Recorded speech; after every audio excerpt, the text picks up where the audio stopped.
E a Polícia Civil do Rio de Janeiro descobriu um homem que já foi procurado pelo FBI. Ele é apontado como operador do grupo terrorista Al-Qaeda e lavou dinheiro para o Comando Vermelho. O egípcio Mohamed Ahmed Ibrahim é um dos investigados no inquérito que levou à operação desta terça-feira, em que mandados de busca e apreensão foram cumpridos no Rio de Janeiro e também em São Paulo. Um dos alvos foi Vivi Noronha, mulher do MC Pose do Rodo. Segundo investigações, Mohamed é um indivíduo com relevante histórico no sistema financeiro informal, vinculado ao Comando Vermelho, e foi procurado pelo FBI por suspeita de atuar como agente facilitador de operações financeiras em nome da Al-Qaeda. Segundo a polícia, ficou comprovado que o sofisticado esquema de lavagem de dinheiro da facção envolve empresas de eventos, cantores que fazem bailes em favelas e até mulheres de MCs. Quem explica melhor essa história para a gente é o Silvio, que comentou, inclusive, dessa notícia, né, em comentários no bloco anterior. O Silvio Al-Qaeda, claro, grupo terrorista, uma organização terrorista islâmica, foi fundada lá pelo Osama Bin Laden no fim ali dos anos 1980 e responsável pelos atentados do 11 de setembro, agora com envolvimento no Comando Vermelho no Rio de Janeiro, Silvio.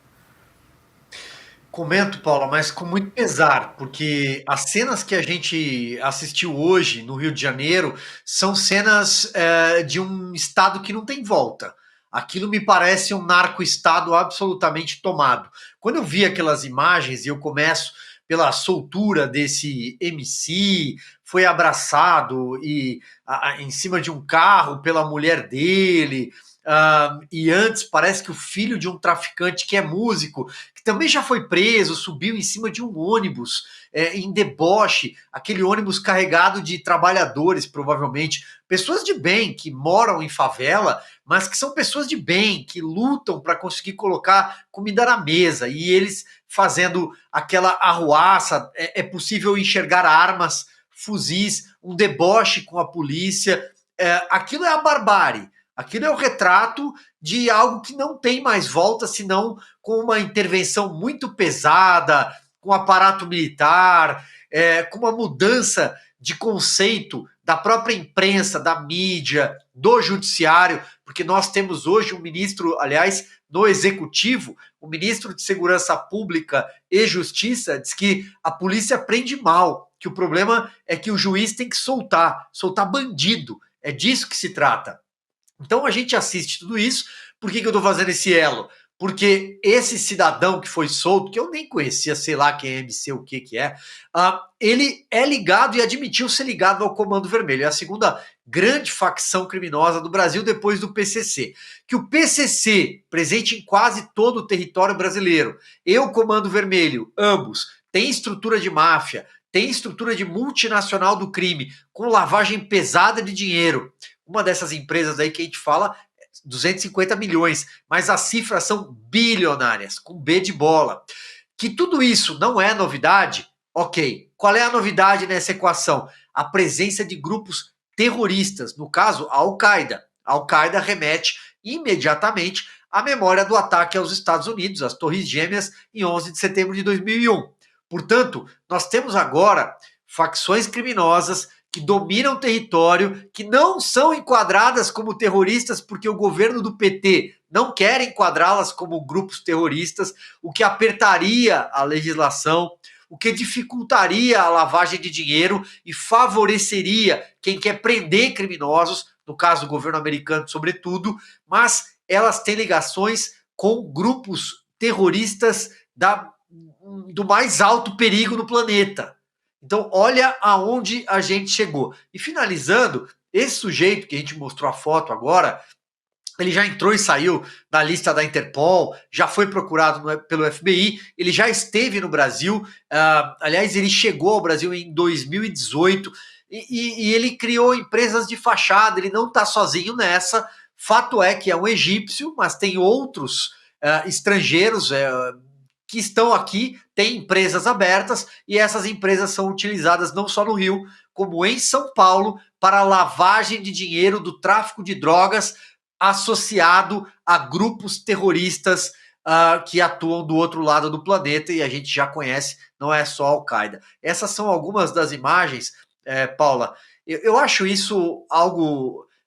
Num dia em que a gente está falando sobre presos políticos, que o presidente palanqueiro fala que um deputado federal que está tentando ajudar o país a sair de uma ditadura, da defesa dos direitos humanos, e a gente tem que assistir. Esse cidadão está essas pessoas estão soltas com a ajuda do judiciário, porque o governo passa a mão na cabeça de criminosos como esses. Ana, esse é o ponto, né? Esse é um governo que se recusa a enquadrar organizações criminosas como o PCC e o Comando Vermelho como grupos terroristas. E agora a gente traz essa apuração da Polícia Civil do Rio de Janeiro mostrando o elo, né, entre o Comando Vermelho e o grupo terrorista islâmico Al-Qaeda. Então, Paula, não dá para a gente dourar a pílula e e pisarmos em ovos nesse assunto, porque a palavra é essa: terroristas. Tanto terroristas que estão em listas oficiais, como Al-Qaeda, Hezbollah, Hamas, como o terrorismo, esse terrorismo aí que nós vivemos no Brasil. Se isso aí não for chamado de terrorismo, se não for nome, que nome nós damos a esse tipo de cena? O brasileiro que luta de sol a sol para pagar seus duros e altos impostos e não tem segurança pública. E quando tem alguma intenção de algum governo estadual de fornecer uma segurança pública mais eficaz, o judiciário entra no meio e diz que não, inclusive o próprio Supremo Tribunal Federal. Lembrando que foi a pedido dos Estados Unidos da América,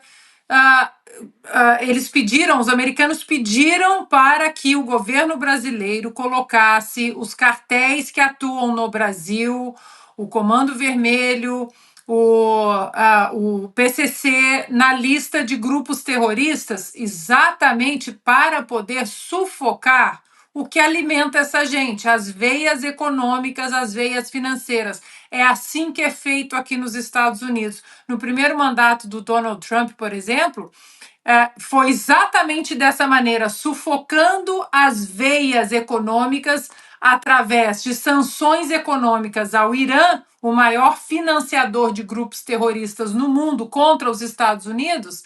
Foi exatamente assim que ele conseguiu arrefecer os ataques aos americanos e indiretamente e até diretamente a Israel, por exemplo. E o Brasil deu de ombros, né? Disse que não ia colocar os cartéis que atuam no Brasil como na categoria de terroristas. E aí acontece isso aí que nós estamos vendo. A solicitação não foi atendida, o governo americano não pode ajudar, inclusive nesse sistema, nessas artérias financeiras, de sufocar o que acontece aqui. Lembrando, Paula, e aqui eu deixo todas as minhas críticas a várias declarações do senador Sérgio Moro e do político Sérgio Moro, mas ele, como ministro da Justiça também do governo Bolsonaro, ele atacou exatamente algumas artérias financeiras e econômicas desses grupos, né? Lembram depois do famoso diálogo cabuloso, que com o PT nós tínhamos um diálogo cabuloso e agora não tem mais esse Sérgio Moro aí?